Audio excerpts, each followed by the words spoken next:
Okay, hello and welcome to New Filmmakers Los Angeles in partnership with Movie Maker magazine. My name is Danny DeLillo and we're here at the South Park Center and I'm here with David Bashford with his movie Vox Girl. Let's take a look at the clip.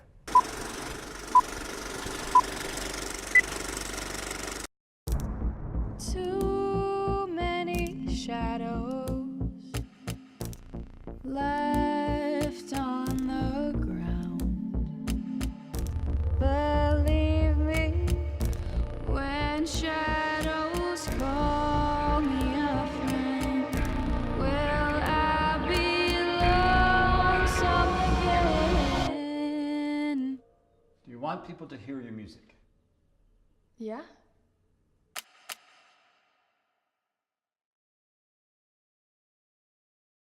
David, thank you so much for being here today. Yeah, thanks for having me. And congratulations on Vox Girl. Thank you. We loved it. But for those that haven't seen it, tell us a brief synopsis. Yeah, so Vox Girl is about a former kids TV star, kind of similar to like a Mickey Mouse Club, 90s bubblegum pop thing. And she's accumulated this cult following of people, and she can't really distance herself from this persona, but she's still trying to pursue a legitimate career in music.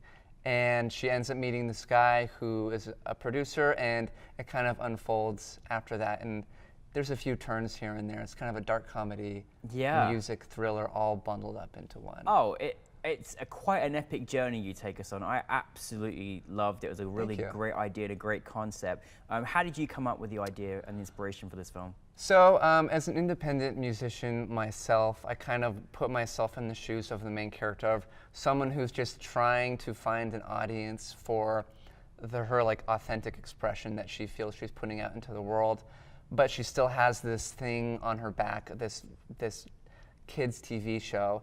And so I kind of also thought it would be fun to play with just people's like the obsession we have with pop culture and pop culture icons and these characters on our phone screens and TV that, like, you know, the characters in reality television, it's hard to know what's real and what's fake, and like it's some combination of their true identities. And so I just wanted to explore that in a fun way that also kind of has some tension built into it. No, it does. You really have to watch it to sort of see how this film actually unravels. You are extremely talented, like really, really, really. I have to say that the music is so good that you created this. I have it in my head right now.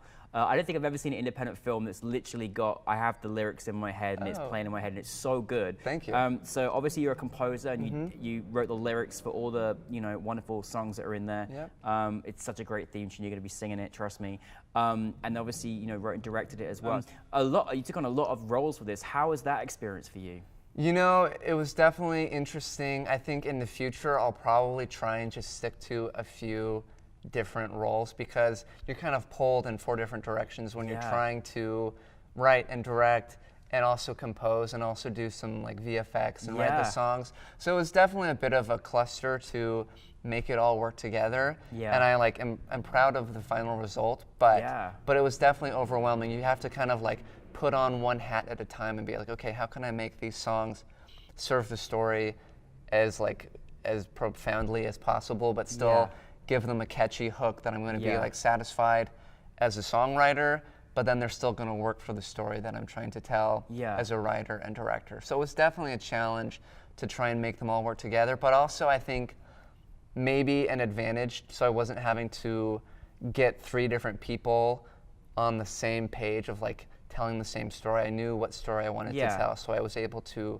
kind of work together, work it all together in my brain to make it. You have conversations with yourself, right? Yeah, exactly. Right. No, I mean, it's just a testament to your great talents that you have. Thank you. Really. Vox Girl. Now, like, what a great actress she is. Yes. Such a brilliant actress. I was convinced that she was like from the 90s, pop, Disney kind of pop era, bubblegum era.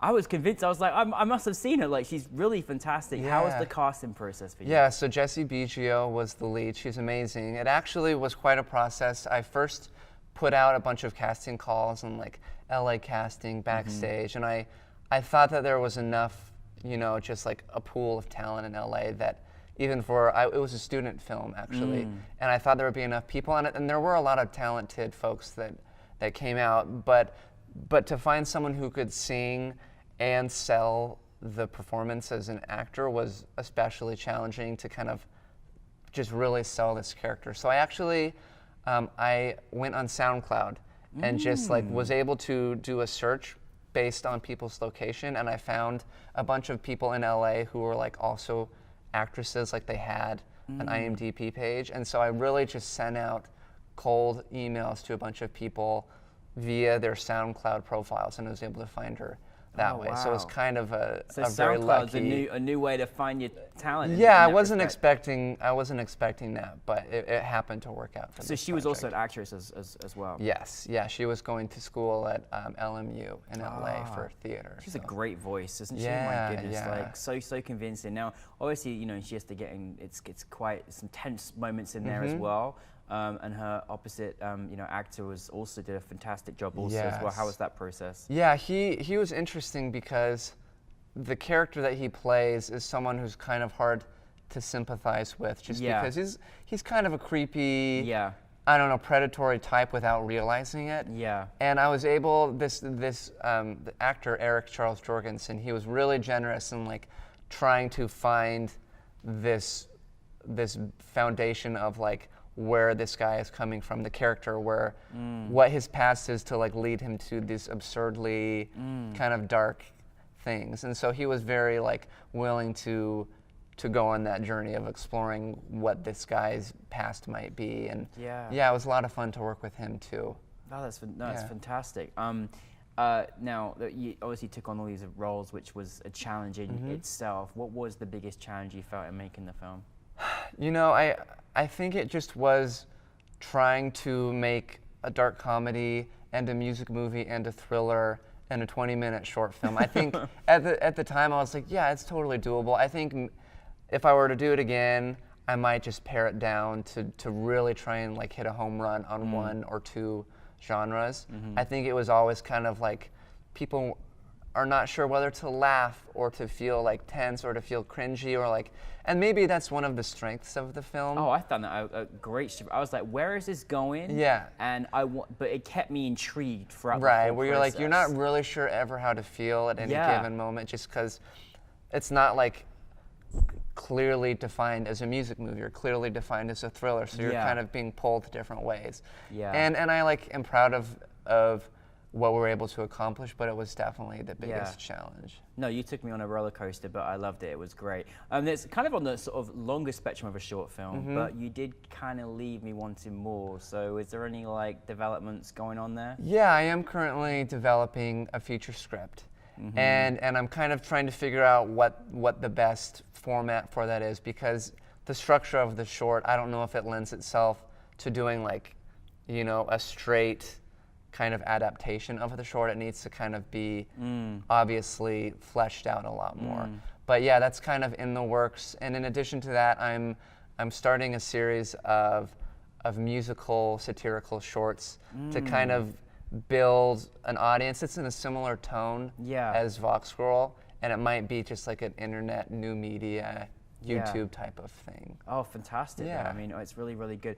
Now, just going back to last night, what is the experience of making this film and having NewFilmmakers LA in front of an audience? What is that feeling like as a filmmaker? Oh, it's so satisfying. You like, during the process of making the film, you question yourself repeatedly of like, is this really worth it to be doing this? Like, you get enjoyment out of the process, but it's not really until the moment where you have an audience, like the great audience last night, where they're laughing and they're reacting in such a like outward way where you can like feel, it's very palpable, the reaction, and it just is so satisfying to like actually have people's eyes on it and have it breathing out in the world where it feels alive again, and it's not just like stuck in a vacuum in your own brain. I mean, so it's very validating. No, it's we got a awesome. great reaction from our audience last night, which is also a wondrous thing. So obviously, you want to move into making this into a feature. Is there other things? Obviously, you're working on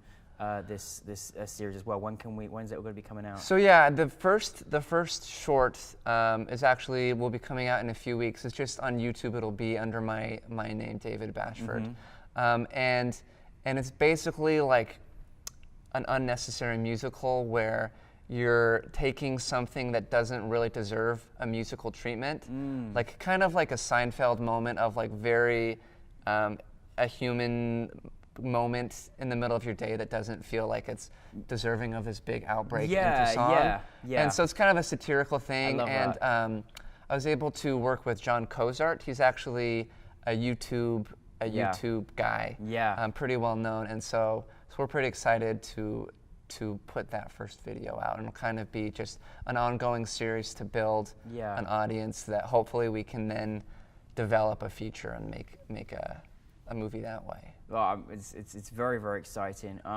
For making this project, or any maybe what you've learned so far in your career, what piece of advice have you felt in your career, and what you could offer out there? I mean, there's so many cliches out there that I have found to be true, but one of them that I like really feel like has really struck true for me is just surrounding yourself with people who want to be making things as badly as you do. Yes. And who like are willing to go to war with you. I had like that's such a silly expression, but it's so true because you are really like, you're not getting much out of it in the moment. But people have to be just willing to work hard and put in the time because they have the same passion that you do to be making something in the moment. Because then the end result is beautiful, and then right, the world gets and it's to feel always it and it's see it. always worth it in the end. But like while you're making it, it's definitely tough. So so finding that group of people who's as passionate as you are definitely is.